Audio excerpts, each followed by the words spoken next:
मथुरा में प्रवेश किया। मथुरा नगरी बड़ी सजी धजी है। सभी ने देखा मथुरा नगरी बहुत सजी है, कोई किसी से बात नहीं कर रहा है। सभी तैयारियां कर दी हैं कंस महाराज ने कि बाल कृष्ण दोनों आएंगे, बलराम और कृष्ण, तो हम उनको चुपके से मार देंगे। मधुमंगल, दामा, सुदामा सब बाल गोपाल कृष्ण की उंगली पकड़ के चल रहे हैं। छोटे छोटे 10-10, 11-11 वर्ष के बाल गोपाल उन मथुरा की गलियों में घूम रहे हैं। भाई ब्रजवासियों के बालक हैं, बेजड़ की रोटी खाई, पोखर का पानी पिया, क्या जाने राजघरानों की बात। मामा की नगरी में पहुंच के कन्हैया से कहते हैं, कन्हैया देख तो भैया मामा ने कैसे स्वागत करो घर के लोगन को ले। कन्हैया कहने लगे, हाँ तुम्हारो बहुत अच्छा स्वागत होएगा, पहले मामा की कचहरी में तो पहुंचो। कन्हैया कह रहे हैं इनको क्या पता है कि मामा ने क्या इंतजाम किया है। तो सभी मधुमंगल, दामा, सुदामा सब कहने लगे, कन्हैया भैया एक बात बता, अब मामा के यहाँ जा रहे हैं और देख तो वस्त्र तो है ही ना, अब मामा के यहाँ जाए तो कोई नंगे थोड़ी ना जाए, भैया कुछ वस्त्र होना चाहिए। कन्हैया बोले कहा चाहो, बोले थोड़े अच्छे अच्छे वस्त्रन को इंतजाम होना चाहिए। कन्हैया ने सभी बाल गोपालों को लिया और धोबी घाट पर पहुंच गए, जहां धोबी कपड़े धुल रहा था, वस्त्रों को धुल रहा था। जाकर के कन्हैया ने कहा, मामा राम राम। धोबी ने पूछे मुड़ के कहा, राम राम। कौन? बोले मैं हूं कृष्ण, वृंदावन से आया हूं। बोले अच्छा, हाँ बता क्या बात है। बोले मामा तुम ये चमकीले चमकीले वस्त्रों को धो रहे हो ना, ऐसा करो हमारे इन ग्वाल वालों को दे दो और लौट के मामा की कचहरी से आकर के तुरंत तुम्हारे वस्त्रों को वापस कर देंगे। एकदम धोबी तड़क के उठा, बोले ए बेजड़ की रोटी पोखर का पानी पीने वाले, तुम ये राजश्री वस्त्रों को पहनना जानते हो? कभी पहने आज तक? बोले पहने तो कभी नहीं। फिर बोले ये वस्त्रों को पहन लोगे? कन्हैया कहने लगे, देखो मामा तुम राजी राजी दे दो, तुम्हारे वस्त्र हम वापस कर देंगे, और राजी नहीं दोगे तो फिर? बोले फिर क्या करोगे? फिर बोले भाई काम करेंगे जो मामा कंस के साथ करने वाले। बोले क्या करने वाले हो? एकदम गोविंद ने मुक्का बनाया कि धोबी के दाढ़ दे दिया कि गोविंद आए नमो नमः। सभी गोपाल से कहा, बाल गोपाल से पहन लो वस्त्र जो जिसको मन में आना है। अब सभी ने पहन लिए राजघरानों के राजा महाराज कंस के वस्त्र।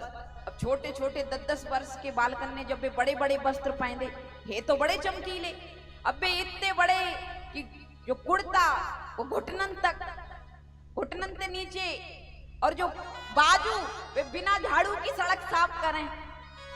अब तो बाल गोपाल और हंसे, और कन्हैया भैया बड़ी शर्म आ रही है। काहे की शर्म आ रही? भैया बिना झाड़ू के ही सड़क साफ हो रही है। कन्हैया कहने लगे फिर क्या होना चाहिए? बोले भैया कुछ फिटिंग तो करा दे, अब बिना फटक के जाएंगे तो सब जाए कहेंगे मंगनवन के मांग के लाए है। कन्हैया हंसने लगे, बोले अब फिटिंग भी चाहिए? बोले भैया फिटिंग तो चाहिए, न बड़ी बेइज्जती होगी मामा की सभा में। कन्हैया बोले कोई बात नहीं। तुरंत जाकर के दर्जी के पास कन्हैया ने उन वस्त्रन को सिलवा के फिटिंग करा के पहन दिए। बोले अब तो बढ़िया लग रहा है। बोले ना भैया अब ये एक कमी है। बोले का? बोले तुलसी की माला तो होना चाहिए गले में, तभी तो ब्रजवासी माने जाएंगे पक्के। सुदामा माली के पास जाकर के गोविंद ने माला पहनाई। सुदामा माली ने सभी ब्रजवासियों को तुलसी की माला पहना दी। बोले अब तो ठीक हो? बोले ना अबे कमी है। बोले क्या कमी है अभी?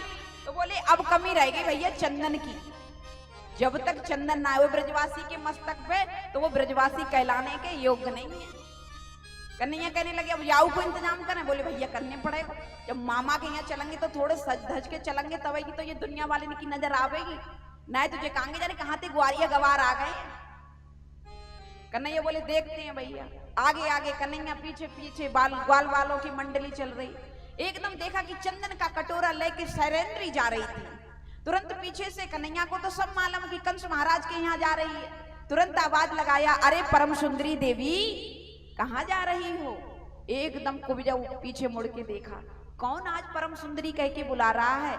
सभी उससे कुब्जा कहते थे, कुबड़ी, टेढ़ी बेड़ी। अच्छा कोई हमारा अंग भीन हो जाए तो दुनिया वाले बड़े उल्टे सीधे बोलते हैं। हाँ जी अना जी, अरे ये काना है, ये लूला है, ये लंगड़ा है।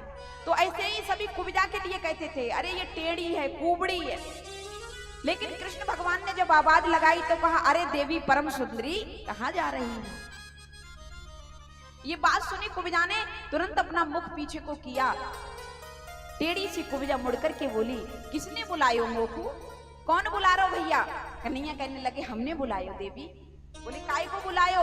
बोले याले बुलायो कि कहाँ जा रही हो, क्या है तुम्हारे हाथ में? बोली चंदन का कटोरा है, कंस महाराज की कचहरी में जा रही हूँ, सबके चंदन लगाने की सेवा करती हूँ। तो बोले वहां बाद में लगाइयो, ऐसे करो भैया पहले हमारे ब्रजवासिनी के लगा दो, इनके ये हमारे बाल गोपाल है ना, इनके सबके चंदन लगा दो। तो सबके तिलक लगा दिया, सबके चंदन लगा दिया मस्तक पर कुब्जा ने। भगवान कृष्ण के चंदन लगाने के लिए एकदम कुब्जा बढ़ी। भगवान किसी का कुछ लेते हैं तो उसको एक नहीं, दो नहीं, 100 गुना करके देते हैं। हाँ जी या ना जी? एकदम चंदन लगा करके मेरे भगवान ने कहा कुब्जा को कुछ देना चाहिए। 3 उंगल थोड़ी से लगाया, अंगुष्ठे को पैर से दबाया और एक जोर से झटका मारा कि टेढ़ी वो कुब्जा कमर से वो तो परम सुंदरी हो गई। कुब्जा कहने लगी, प्रभु आपने तो मेरा जीवन धन्य कर दिया। तुरंत मेरे कन्हैया मामा के उस सभागृह में प्रवेश कर गए। जब प्रवेश किया, जैसे ही मामा के उस राजमहल में सबसे कुविलिया पीड़ नामक हाथी को मार दिया। कुविलिया पीड़ नामक हाथी को मार करके दांत को तोड़ के बलराम ने कंधे पे रख लिया। रक्त लोहान हो गए हैं दोनों भैया और जा रहे हैं एकदम मामा की कचहरी में, जहां मामा ऊंचे से सिंहासन पर बैठा हुआ है। धनुष को देखा, धनुष को देख करके एकदम गोविंद ने प्रतिज्ञा चढ़ाई कि धनुष के 2 टुकड़े कर दिए, धनुष को तोड़ दिया। कंस को पता चला कि धनुष को तोड़ दिया। चाणूर मुष्टक ने कहा, महाराज धनुष को तोड़ दिया। कंस घबरा रहा है। जब मैंने शंकर की तपस्या की थी तो शंकर भगवान ने मुझे वरदान दिया था कि वैसे तो इसको कोई तोड़ेगा नहीं और जो इसको तोड़ देगा वो तुमको छोड़ेगा नहीं। आज पता चला मेरी मृत्यु नजदीक आ गई। अब तो कंस थरथरा रहा है, कांप रहा है ऊंचे से सिंहासन पे बैठ के। कह रहा है, अरे चाणूर मुष्टक जल्दी से जाओ, इंतजाम करो, अंदर नहीं आ पाए दोनों भैया। तुरंत कन्हैया बलराम दोनों जा रहे हैं। भरी हुई सभा में किसी को भगवान के रूप में दिखाई देते हैं, किसी को पति के रूप में, किसी को पुत्र के रूप में। जैसी रही भावना जिसकी प्रभु मूरत देखी दिन तैसी। जैसी जिसकी भावना उस समय है, भगवान उसी रूप में सबको दिखाई दे रहे हैं। जैसा लेंस आंखों पे चढ़ा रखा है वैसे दिखाई दे रहे हैं। कंस का लेंस चढ़ा है काल का, तो भगवान उसको साक्षात काल नजर आ रहे हैं। प्यारे, ये हमारा सब दिल का भ्रम होता है, बुद्धि का भ्रम होता है।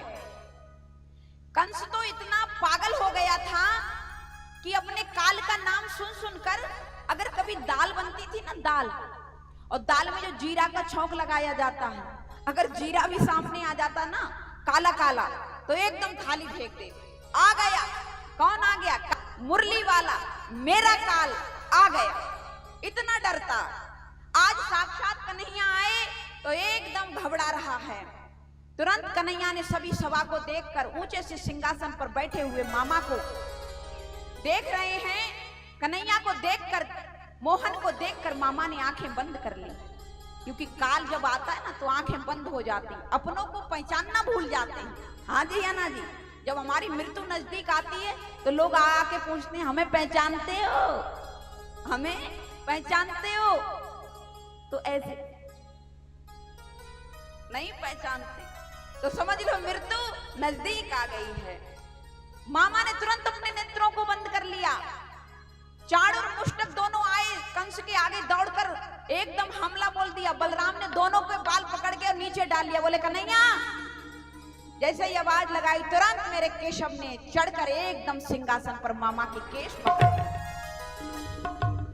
जैसे ही मामा के केश पकड़े, कन्हैया से कहने लगे, अरे काना, ये क्या कर रहा है? तुझे शर्म नहीं आ रही है? बड़ों के साथ ऐसा व्यवहार किया जाता है? अरे मैं तेरा मामा हूं, तूने मेरे केस पकड़ लिए, दर्द हो रहा है, मेरे केस को छोड़ दे, मेरे बाल को छोड़ दे। कन्हैया कहने लगे मामा आज तुम्हारे केशों में दर्द हो रहा है। जब मैया देवकी की विदा होकर जा रही थी, रथ पर मैया बैठ गई और जब आकाशवाणी हुई कि तेरा अष्टम गर्भ, तेरा काल होगा, तेरा काल होगा, तेरा काल होगा, तो तुमने तुरंत मेरी मैया देवकी के केस पकड़कर रथ से नीचे डाल दिया। मामा जाके ना गई पैर विवाई, सो का जाने पीर पर आई। आज तुम्हें पता चला ना जब तुम्हारे केस खिंचे कि हाँ किसी के केस पकड़ने से दर्द होता है। अब तो कंस को तुरंत डा करके और सिंहासन से नीचे डाल दिया। कन्हैया मामा के वक्ष स्थल पर बैठ गए हैं। कहते हैं कन्हैया मामा आंखें खोलो। जब अंत समय आता है तो प्राणी मुझको नहीं देखता, लेकिन याद रखना प्यारे, यहाँ पर ये कथा से सीख है, जब कभी अंत समय किसी का आए तो भगवान का फोटो उसके सामने लगा दो, भगवान की तस्वीर उसके सामने होनी चाहिए। कम से कम जब वो अंत समय में प्राण निकलेगा तो उसकी नजर भगवान पे होगी तो साक्षात वो परम धाम जाएगा। मामा आज मैं तुम्हारे सामने बैठा हूं और तुम आंखें बंद करे। अरे उन ऋषि मुनि योगी ध्यानियों से पूछो जो वर्षों लाखों वर्ष तपस्या करते हैं, तब जाकर मेरा दर्शन होता है समाधि में, और मैं तो आज तुम्हारे सामने बैठा हूं। आंखें खोलो। कंस कुछ नहीं कह रहा है, एकदम मेरे गोविंद ने मामा के धड़ाम से गुच्छा दिया कि मामा की गोविंदाए नमो नमः। बोलो कंस मर्दन भगवान की।